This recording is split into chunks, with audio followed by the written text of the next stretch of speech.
अस्मद्गुरुभ्यो नमः। श्रीहरये नमः, श्रीहरये नमः, श्रीहरये नमः। जानकीकान्तस्मरणं जय जय राम राम। आञ्जनेयस्वामिनः जय।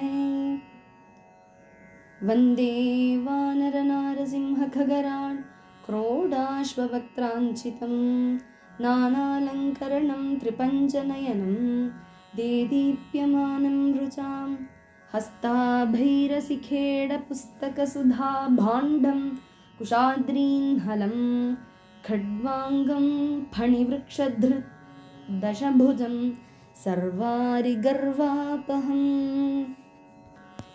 सर्वारिष्टनिवारकं शुभकरं पिङ्गाक्षमक्षापहं सीतान्वेषणतत्परं कपिवरं कोटीन्दुसूर्यप्रभं लङ्काद्वीपभयङ्करं सकलदं सुग्रीवसम्मानितं देवेन्द्रादिसमक्तदेवविनुतं काकुत्स्थदूतं भजे।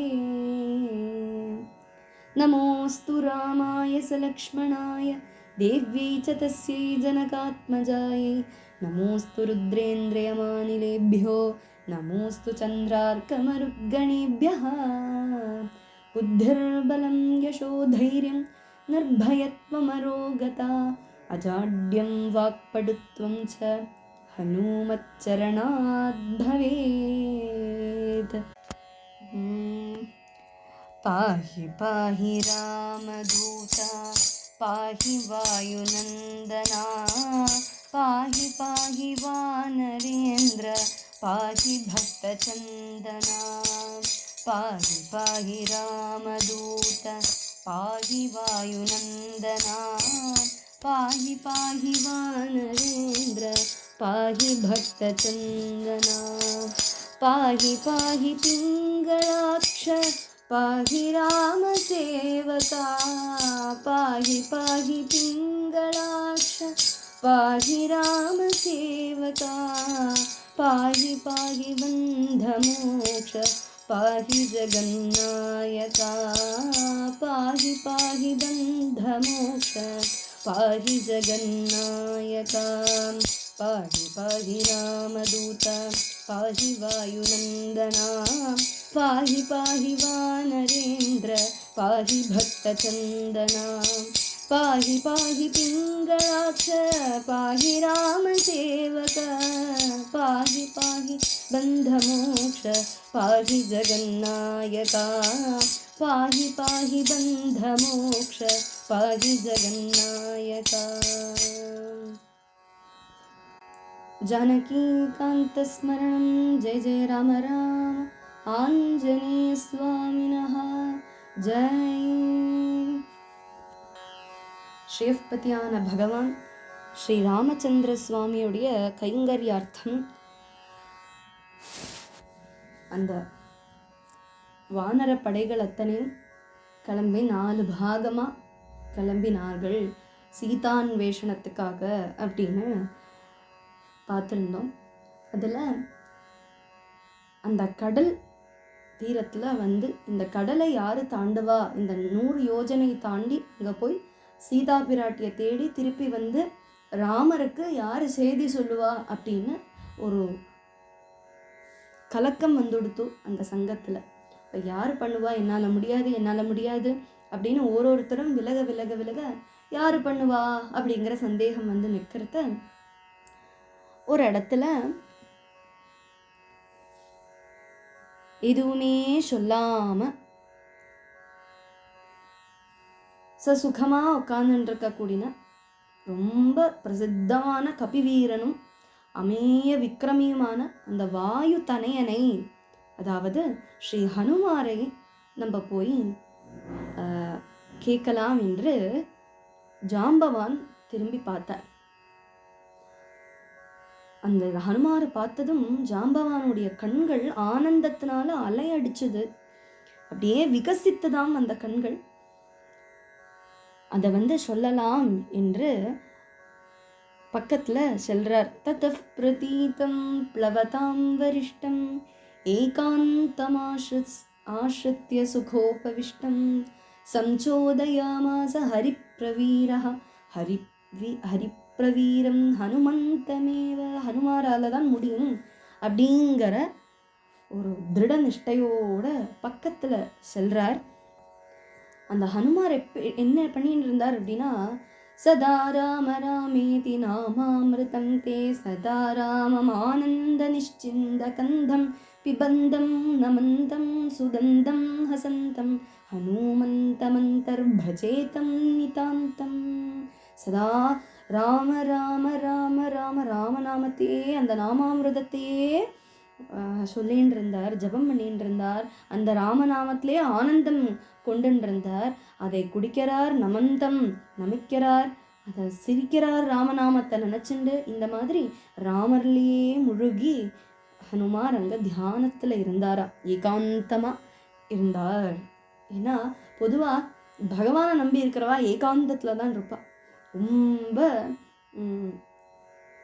மனசை குழப்புற மாதிரி இருக்கக்கூடிய சர்ச்சையிலையோ அதே மாதிரி விஷயங்கள்லையோ அவள் தலையை போட்டுக்க மாட்டாள். அவள் உண்டு, அவள் ஜபம் உண்டு, அவள் கர்மா உண்டு, கைங்கரியம் உண்டுன்னு சைலண்ட்டாக பண்ணிட்டு போயிடுவாள்.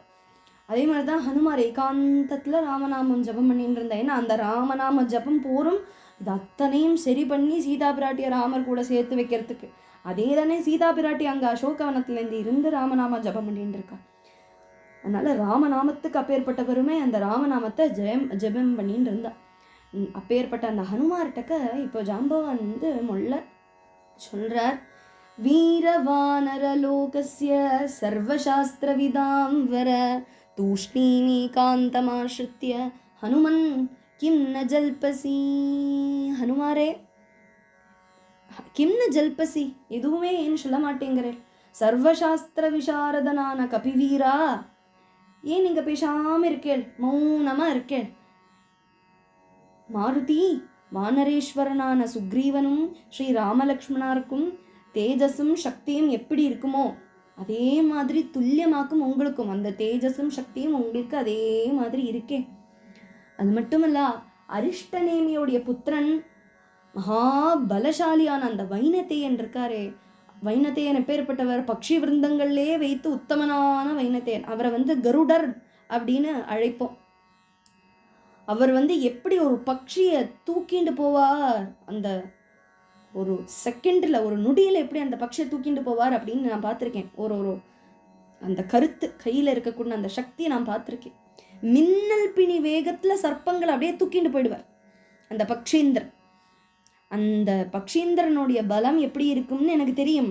அந்த பலத்துக்கு ஒப்பிட்ட பலம்தான் உங்களுடைய கையில் இருக்கக்கூடிய பலம். கை தலங்கள்ல அந்த பலம் உங்கள்கிட்ட இருக்கு. பராக்கிரமமும் வேகமும் இருக்கு உங்கள்கிட்ட. அதுக்கு வைனதேயர்கிட்ட போட்டி போட்டு பார்த்தாச்சுன்னா ஹனுமாரே வைனதேயரும் 2 பேரும் ஈக்குவலாக தான் இருப்பேள். அவ்வளோ சக்தி இருக்கு உங்கள்கிட்ட. பலம், புத்தி, தேஜஸ், பௌருஷம் இதிலெல்லாம் சர்வ ஜீவிகள்லையும் வைத்து மேலோங்கி நிற்கிறேள். அது ஏன் நீங்கள் நினச்சி பார்க்க மாட்டேங்கிறேள். பலம் புத்தி ச தேஜஸ் ச சத்வம் ச ஹரி சத்தம விசிஷ்டம் சர்வபூதேஷு கிம் ஆத்மானம் ந சஜ்ஜசே. எல்லாத்துலேயும் நீங்கள் உயர்ந்ததாக தான் இருக்கேன். அது ஏன் நீங்கள் நினச்சி பார்க்க மாட்டேங்கிறேன். இந்த அப்சரஸ்திரிகளில் வைத்து ரொம்ப உத்தமையான ஒரு அப்சரஸ்திரி இருந்தா. அவளுடைய பேர் புஞ்சிகஸ்தலா. அவளை அஞ்சனா அப்படிங்கிற பேரில் பிரசித்தியானா. அந்த அஞ்சனா அப்படிங்கிறவள் கேசரி அப்படிங்கிற வானரேந்திரனுக்கு தர்ம பத்னியாக மாறினாள். கல்யாணம் பண்ணிட்டு அவ 2 பேரும் இந்த பூமியில் அவளை மாதிரி அந்த அஞ்சனா மாதிரி ஒரு அழகான ஸ்திரீ இருக்க மாட்டான். ஏன்னா அப்சர ஸ்திரீனா நிச்சயமாக அழகு உசர்ந்ததாக தான் இருக்கும். அப்பேற்பட்ட அழகியானவள் அந்த மாதிரி ஒரு ஸ்திரீ இந்த உலகத்தில் இருக்கலை. அப்பொழுது நீங்கள் அந்த அஞ்சனா குஞ்சரன் அப்படிங்கிற வானரனுடைய புத்திரியாக காமரூபிணியாக ஒரு சாபத்தினால இங்கே பிறந்தார். அது பூர்வ கதை. இந்த சாபத்தினால பிறந்தாலும் சர்வாங்க சுந்தரியாக தான் பிறந்திருக்கா, வானரியாக பிறந்தா. ஒரு நாள் மனுஷ ரூபம் எடுத்துட்டு ஒரு யுவதியாக மாறினாலாம் புஞ்சிகஸ்தலா. அந்த சமயம் அழகான பட்டு வஸ்திரம், விசித்திரமான திவ்ய மால்யாபரணங்கள் எல்லாம் போட்டுண்டு அழகாக நடந்து நடந்துட்டு இருக்கிறத அழகான கைகள், அழகான இடை, அழகான வதனம், விஷாலமான ஜகனம், குறுங்கின உதரம், இடுப்புனா அப்படித்தானே இருக்கணும் பெண்களுக்கு. அதனால சௌந்தரியத்துக்கே சார சர்வஸ்வமாக இருக்கக்கூடிய அந்த புஞ்சிகஸ்தலா என்கின்ற அஞ்சனாவை பார்த்ததும் வாயு தேவருக்கு ஆசை வந்துதாம். அதனால தன்னுடைய நீண்ட கைகள்னால ஒரு பரிரம்பணம் நீண்டார் அஞ்சனாவை.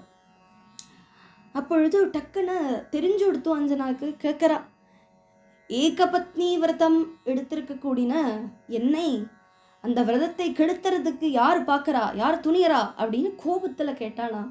அப்போ வாயு தேவர் பதில் சொல்றார், பத்ரே, நான் உன்னை ஒரு காலத்திலையும் அழிக்க மாட்டேன். அழகானவளே, பயந்துக்காதே. என்னுடைய ஹிருதயத்தினால தான் உன்னை நான் ஆலிங்கனம் பண்ணினேன். கவலையே வேண்டாம். வீரியவும் புத்தியும் மகாபல பராக்கிரமங்களும் அதிதேஜஸும் அமோகமான பௌருஷவும் சேர்ந்தாப்புல ஒரு குழந்தை உனக்கு உண்டாகும். அவன் சாட்டத்தில் ஒரு ஷாட்டு தாவினா எப்படி இருக்கும், அந்த தாண்டதுல எனக்கு துல்லியனாக இருப்பார் அப்படின்னு அவரும் சொல்லிக்கிறார். வாயுதேவர் எப்படி இருக்கார், எப்படி சஞ்சாரம் பண்றார், காற்றை போல அப்படின்னு சொல்லுவோமே, அந்த மாதிரி இருப்பார் அந்த குழந்தை அப்படின்னு சொல்றா. அப்போ அஞ்சனாதேவிக்கும் ஒரு சந்தோஷம் ஏற்பட்டது. அந்த அந்த வார்த்தையை கேட்டதும் அந்த மனசு ரொம்ப ஆனந்தத்துல தள்ளாடித்தான் அஞ்சனாக்கு. பக்கத்துல ஒரு குகையில அந்த அம்மா கர்ப்பவதியாய் குழந்தைய பெற்றெடுத்தாள். பெரிய காட்டுல குகையிலேருந்து அந்த குழந்தை வந்திருக்காருல்லவா, அந்த குழந்தை யாரு அப்படின்னா நம்மளுடைய ஹனுமார் தான், ஆஞ்சநேய புத்திரன். ஜெய் ஆஞ்சநேய சுவாமினஹா ஜெய். அந்த ஆஞ்சநேய சுவாமி வெளியில பார்க்கறத முதல்ல யாரை பார்க்கறாருன்னா, உதிச்சுன்னு இருக்கக்கூடிய அழகான சூரியோதயத்தை பார்க்கறார், சூரியனை பார்க்கறார், ஆதித்யரை பார்க்கறார். அதை பார்த்ததும் இவருக்கு தெரியுமா, அது ஆதித்யன் சூரியன் சுட்டு பழுக்கும் தாபத்தை தரக்கூடியவர் அப்படின்னு குழந்தைக்கு தெரியுமா. அந்த குழந்தைய பார்த்து ஆஹா அழகா இருக்கே, சாப்பிட்றதுக்கு உண்டான கனியோ என்னவோ நினச்சிண்டு, ஃபர்ஸ்ட் கிளாஸ் கனி அப்படின்னு நினச்சிண்டு ஒரு தாவினாராம். முன்னாடியே சொல்லியிருக்கார் வாயு பகவான் என்னன்னு, என்னுடைய பிள்ளை நிச்சயமா தாவறதுலையும் கட்டிக்காரனா இருப்பார் அப்படின்னு சொல்லியிருக்கார் அல்லவா. அதனால ஒரு தாவினார். 300 யோஜனை தாண்டிட்டும் சூரிய தேஜஸெல்லாம் கண்டுக்காம அப்படி தாவிண்டே போயிட்டு இருக்கார். சூரியர் பக்கத்துல போனோம், அந்த பழத்தை எடுத்து சாப்பிடணும் அப்படிங்கிற ஒரு வேகத்துல. இதை பார்த்து தேவர்கள்லாம் பயந்து போக தேவேந்திரட்டக்க கம்ப்ளைண்ட் பண்ண, தேவேந்திரர் குரோதத்துல கோபம் அந்த வஜ்ராயுதத்தோட ஒரு சக்தியினால ஒரு ஹனுமாரோடைய நேர ஒரு அடி வச்சாராம். அந்த அடியில குழந்தை பாவம் சைலசிங்கத்துக்கு விழுந்துட்டார். அந்த வஜ்ரம் தட்டி ஹனுமாரோடைய தாடை வீங்கி எடுத்து. அந்த தாடை வீங்கினதுனால தான் ஹனுமான் அப்படின்னு பேர் வந்தது. ஹனுனா தாடை, சீக்கு, அதை வீங்கி எடுத்து, அதனால ஹனுமான் அப்படின்னு பேர் வந்துடுத்து. தன்னுடைய இந்த குழந்தை விழுந்து பாவம் கஷ்டப்பட்டு இருக்கானே பார்த்ததும் அப்பா வாயு பகவானுக்கு ரொம்ப துக்கம் அவர் ஒரு குகையில் போய் ஒளிஞ்சு இருந்துட்டார். வாயு பகவான் தன்னுடைய கர்மாவை பண்ணலைன்னா என்ன ஆயிடும், இந்த உலகத்திலேயே காற்று நின்று போயிடும். காற்று இல்லைன்னா யாருக்காவது சுவாசம் மூச்சு எடுக்க முடியுமா, முடியாது. அதனால தேவர்கள்லாம் கஷ்டப்படுறா, அத்தனை பேரும் கஷ்டப்படுறா. நேராக போய் இந்திரட்ட சொல்ல, ஐயோ இப்படி வாயு பகவான் இப்படி பண்ணுறாரே, எல்லாரும் தோடுவோம்னு சொல்லி தோடுறா. அப்போ ஒரு குகையில் போய் உட்காந்துட்டு இருக்கார் வாயு பகவான். அந்த வாயு தேவனை சமாதானப்படுத்துகிறோம்னு எல்லாருமா கிளம்பி போனால் அங்கே சொல்கிறார், அது ஏதோ தெரியாமல் நாங்கள் பண்ணிவிட்டோம். சூரிய பகவானே உங்களே சாப்பிட்டுடுற மாதிரி சூரிய பகவானை சாப்பிட்டுடுற மாதிரி குழந்தை போனான். அதனால தான் நான் வஜ்ராயுதத்தினால தட்டினேன், அந்த குழந்தை விழுந்து கொடுத்து குழந்தையானதுனால. அதனால் கவலைப்படாதீங்கோ, அவருக்கு வந்து எந்த சஸ்திரங்கள்னாலையும் ஹனுமார் வந்து வதம் பண்ண மாட்டார் அப்படிங்கிற வரத்தை நான் கொடுக்கிறேன் அப்படின்னு யார் கொடுத்தார்னா பிரம்மதேவர் கொடுத்தாராம். அது மட்டுமல்ல, வஜ்ரத்தினால எந்த ஆபத்தும் அந்த குழந்தைக்கு வராது அப்படின்னு வரம் கொடுக்கிறார். அது மட்டுமல்ல, சிரஞ்சீவியாக மாறுவார் ஹனுமார். அவருக்கு சிரஞ்சீவினா என்னது, தனக்கு எப்போ மரணம் வேணுமோ அப்பொழுதுதான் மரணம் நேரும். அந்த மாதிரி வரத்தையும் கொடுத்தார். இந்த மாதிரி பல தேவர்களும் பல வரங்களை கொடுக்கிறார் ஹனுமாருக்கு. அப்போ வாயுதேவருக்கு சமாதானம் ஆயிடுறது. வாயுதேவனும் தன்னுடைய கர்மத்தை பண்ணினார். ஆனால் ஹனுமாருக்கு அத்தனை சக்தி எல்லா தேவர்களும் சந்தோஷத்தோட அன்போட இந்த வரங்களை எல்லாம் கொடுத்தாரு இல்லையோ, அந்த வரங்கள் எல்லாம் வாங்கின்னு சந்தோஷமா இருந்தார் ஹனுமாரும். அப்போ இங்கே சொல்றார் ஜாம்பவான் இந்த கதையெல்லாம் சொல்லி ஹனுமத் ஜன்னம் ஏன் சொல்றார் அப்படின்னா, அவருக்கு ஒரு விஷயம் உண்டு, மறந்து போயிடும். அது வந்து ரிஷீஸ்வரர்கள்லாம் சாபம் கொடுத்தாரு. ஏன்னா ஹனுமார் வந்து ரொம்ப சேட்டை பண்ணிட்டு இருப்பான், குறும்பா இருக்குமா குழந்தை. அப்பொழுது ரிஷீஸ்வரர்கள்லாம் தபஸ் பண்ணிட்டு இருக்கிறது, அதுலேருந்து இருக்கக்கூடிய கிண்டி இந்த மாதிரி யாகத்துக்கு வேண்டின சாமகிரிகள் இதெல்லாம் எடுத்துட்டு அந்த பக்கம் இந்த பக்கம் பழங்கள் எல்லாம் சாப்பிட்டுட்டு பிஞ்சம் வைக்கிறது, இந்த மாதிரி சேட்டையெல்லாம் பண்ணிட்டு இருக்கார். குழந்தை தானே, அந்த குழந்தையோடைய சுபாவத்தை காட்டண்டாமா அப்படின்னு ஹனுமாரும் அப்படி பண்ணிட்டு இருக்கார். இதெல்லாம் பார்த்து ஒன்றுமே பண்ண முடியல. அதனால என்ன பண்ணலாம், எதுவும் அந்த குழந்தைக்கு தீண்டாது, ஏன்னா அவ்வளோ சக்தி இருக்குது. அதனால் அவர் என்ன பண்ணிட்டா, உனக்கு வந்து இந்த சக்தி இருக்குது அப்படிங்கிற ஞாபகம் யாராவது சொன்னாதான் உனக்கு ஞாபகம் வரும், அது வரைக்கும் மறந்துடும் அப்படிங்கிற சாபம் கொடுத்துட்டார். ஸோ ஹனுமாருக்கு மறந்துடுது, இது அத்தனையும் எனக்கு சக்தி இருக்குது, நான் இப்பேற்பட்ட பலவான் வீரியவான் புத்திசாலி அப்படிங்கிற விஷயத்த அவர்கிட்ட யாராவது சொன்னாதான் அவருக்கு ஞாபகம் வருமாம். அதனால மறந்திருந்தார். இப்போ ஜாம்பவான் அதனால தான் இந்த கதை பூரா ஜாம்பவான் சொல்கிறார், இப்படியெல்லாம் இருந்தாய், நீ இப்படிதான் பிறந்தாய், இத்தனை வரங்களையும் வாங்கி சிரஞ்சீவியான பலசாலியான ஹனுமாரே, இந்த வானர படை பூரா ஜீவன் போனா மாதிரி ஜீவச்சவமாக தான் நின்றுட்டு இருக்கோம். ஏன்னா என்ன பண்ணுறது தெரியாமல் கஷ்டப்பட்டு இருக்கோம். எங்களுக்கு எல்லாருக்கும் உயிரை தந்து காப்பாற்றுறதுக்கு உங்களால் தான் முடியும். மற்றொரு வைனதேயர மாதிரி விக்ரமியாக்கும் நீங்கள்னு மறந்துடாதேங்கோ அப்படின்னு சொல்லி ஜாம்பவான் சொல்கிறார். வாமன அவதாரத்தில் 27 வாட்டி நான் பூமி பூரா வலம் வச்சுருக்கேன். அந்த காலத்தில் எனக்கு சக்தி இருந்தது. ஆனால் இன்னைக்கு ஜரா நரைகள் எல்லாம் பாதித்து வயசாகிடுத்துலவா, அதனால் எனக்கு க்ஷீணம் வந்துடுத்து, டயர்ட் ஆகிட்டேன், என்னால் இந்த காரியத்தை பண்ண முடியாது, கைங்கரியத்தை பண்ண முடியாது. அதனால் எங்களில் வச்சே சர்வகுண சம்பூர்ணனாக இருக்கக்கூடாது நீங்கள் தான் ஹனுமாரே. அதனால் அதுக்கு எழுந்துருங்கோ, உத்திஷ்ட ஹரிஷார்தூல லங்கயஸ்வ மகார்ணவம் பராஹி சர்வபூதானாம் ஹனுமன் யாகதிஹி தவ. உத்திஷ்டா, உத்திஷ்டானா எழுந்துருங்கோ, ஜாகிரதா, பிராப்பியவரான் நிபோததான்னு சொல்கிற மாதிரி இந்த உத்திஷ்டா எல்லாம் யாராவது ஒரு ஆள் சொன்னாதான் எழுந்திருக்க தோன்றது. அவா நம்ம அப்படியே உட்காந்துருப்போம், எழுந்திருங்கோ வாங்கோ அங்கே சத்சங்கம் இருக்குது, போய் நம்ம கொண்டாடிட்டு கோலாகலமாக இருந்துட்டு வரோமே அப்படின்னு பக்கத்து வீட்டு மாமி சொன்னாதான் நம்மளுக்கு ஏதாவது காலக்ஷேபத்துக்கு போக தோணுறதே. அந்த மாதிரி ஆயிடுத்து. அது தப்பு கிடையாது, இன்னொரு ஆள் எழுப்பி விடணும். அதுக்கு தான் குரு மூலமாக பகவான் வரார். இங்கே ஜாம்பவான் ஹனுமாரை எழுப்புறார், உத்திஷ்டா எழுந்துருங்கோ, இப்படி உட்காந்துட்டு இருக்காதீங்கோ, உங்களால் தான் இந்த கைங்கரியத்தை பண்ண முடியும். உங்களுடைய பராக்கிரமத்தை பார்க்கறதுக்கு நான் மட்டும் அவளாக காத்துன்னு இருக்கிறது இல்லை, இங்கே இருக்கக்கூடிய அத்தனை கபி சைன்யம் பூரா காத்துன்னு இருக்கா. நீங்கள் இப்போ எழுந்திருப்பேள், எப்போ இந்த பெரிய விஷயத்தை பண்ணி பூர்த்தி பண்ணுவேல் அப்படின்னு. அதனால எழுந்துருங்கோ, இந்த பெருங்கடலை தாவுங்கோ, சகல ஜீவஜாலங்களையும் உயர்ந்தவனான நீங்கள் கண்ணை திறந்து அங்கே பாருங்கோ.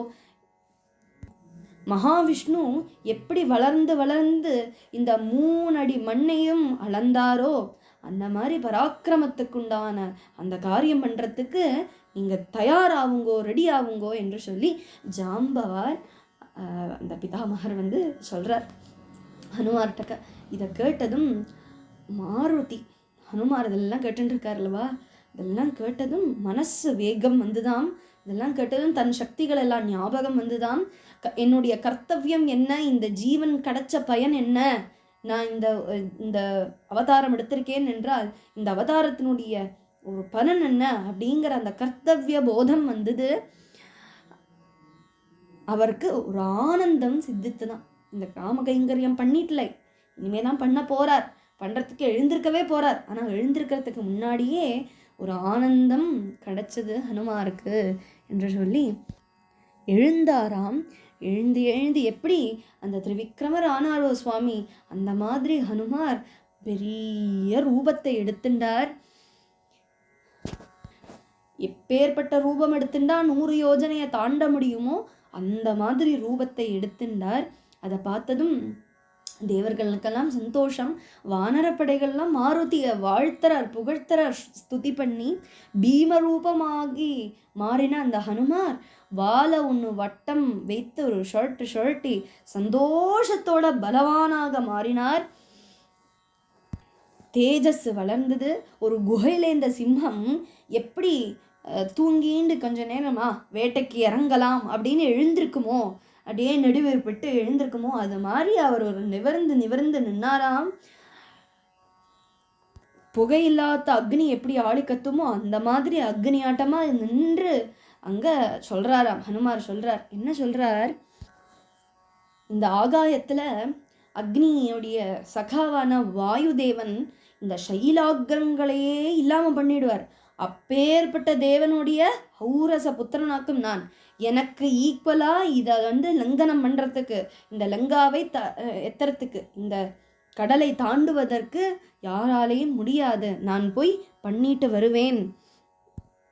சர்ப்பராசியான கருடர் எப்படி பறப்பாரோ அவருக்கு ஈக்குவலா நான் வைத்தியுடுவேன்.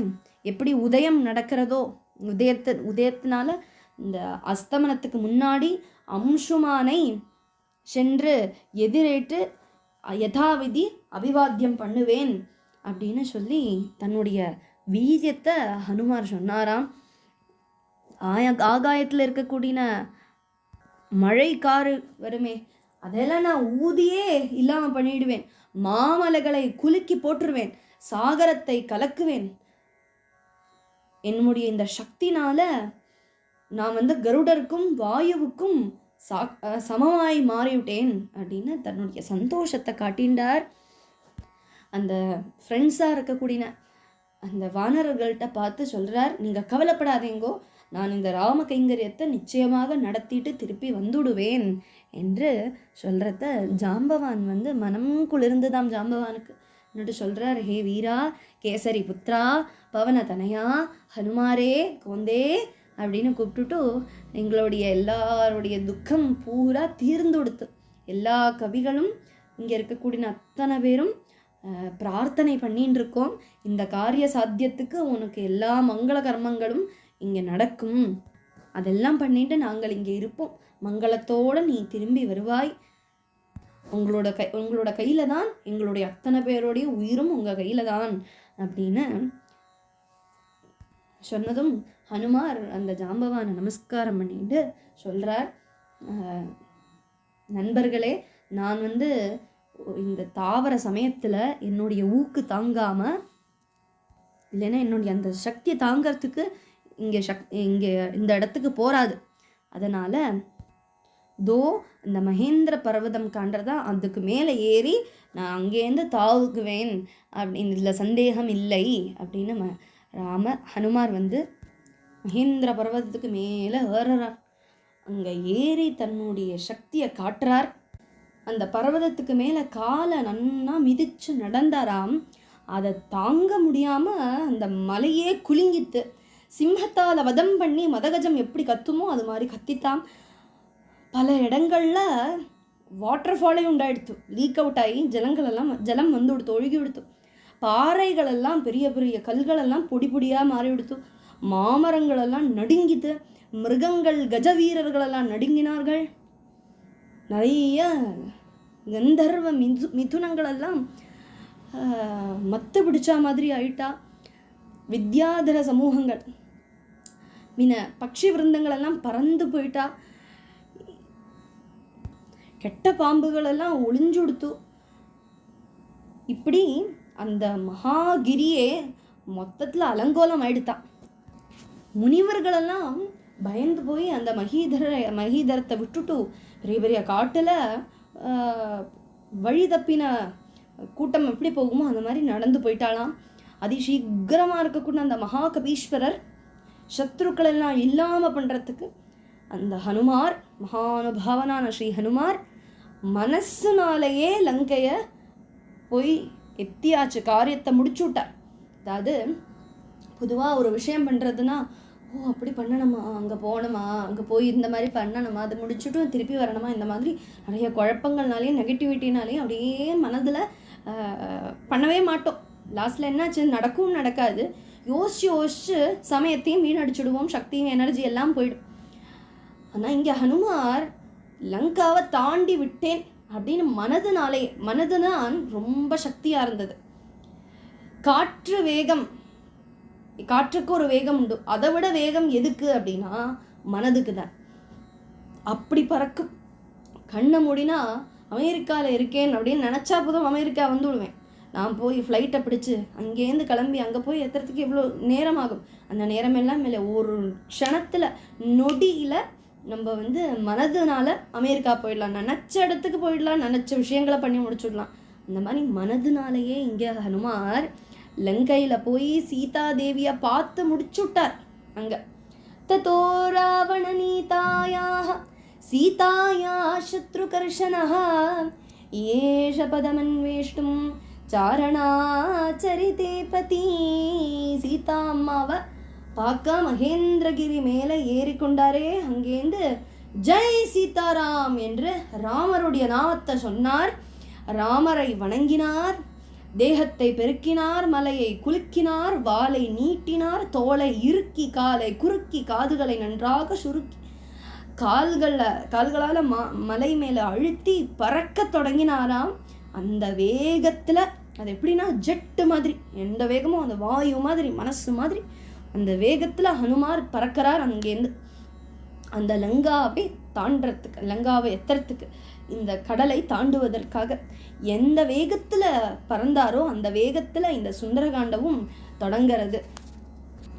சுந்தர காண்டம் என்று பெயர் சொல்லுவார், இதை சுகம் தரும் ஸ்வர்க்கமென்று கருத்தினில் கொள்ளுவார். கண்டேன் சீதையை என்று காகுஸ்தனிடம் சொன்னார், கருணை மிகு ராம பக்தன் ஆஞ்சநேயர் பெருமை இது.